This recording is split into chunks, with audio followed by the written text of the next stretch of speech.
Осенью 2001 года чеченские боевики и грузинские формирования общей численностью 450-500 человек вновь пошли в наступление. В планах у террористов был захват Гулрыбского района и аэропорта Бабышара. После этого замышлялось участие в операции непосредственно вооруженных сил Грузии, которые должны были быть переброшены по воздуху в Абхазию.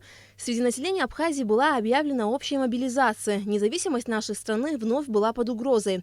Среди тех, чьи имена навсегда останутся в списке погибших ради свободы и независимости Абхазии, начальник оперативного штаба Министерства обороны Денвар Асландзе и начальник разведки горно-стрелковой группы Гиви Шинкуба. 4 октября 2001 года Денвар Асландзе и Гиви Шинкуба отправляются на поиски следов террористов, которые скрывались в горах Кудорского ущелья. В районе слияния озера Амткял и реки Кудор абхазским бойцам удалось выйти на след врага и сообщить информацию в штаб, но там же они попадают под шквальный обстрел. По рацию вышел Асландзе.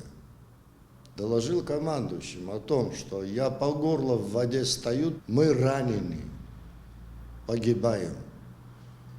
Он не успел до конца координаты доложить, так как он был погружен в воду.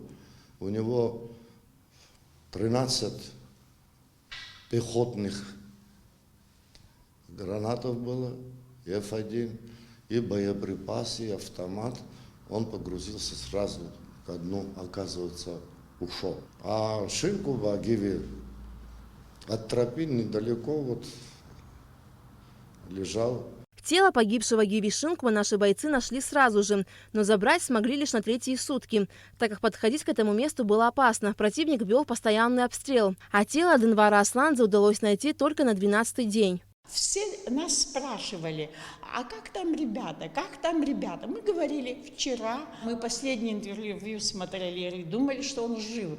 Там, мол, все нормально.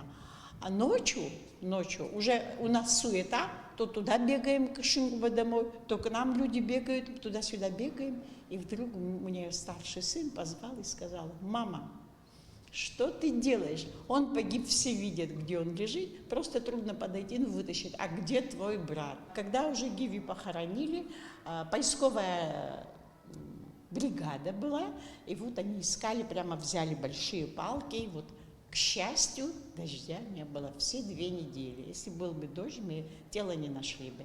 Нашли, привезли его. Денвар Асландзе и Гиви Шинкуба были также участниками Отечественной войны народа Абхазии. Они оба прошли всю войну на Восточном фронте.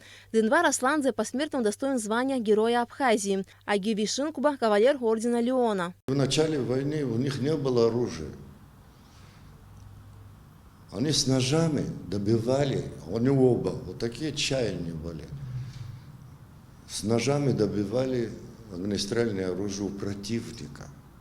Они не знали, что такое страх. Они были большие патриоты для своей родины.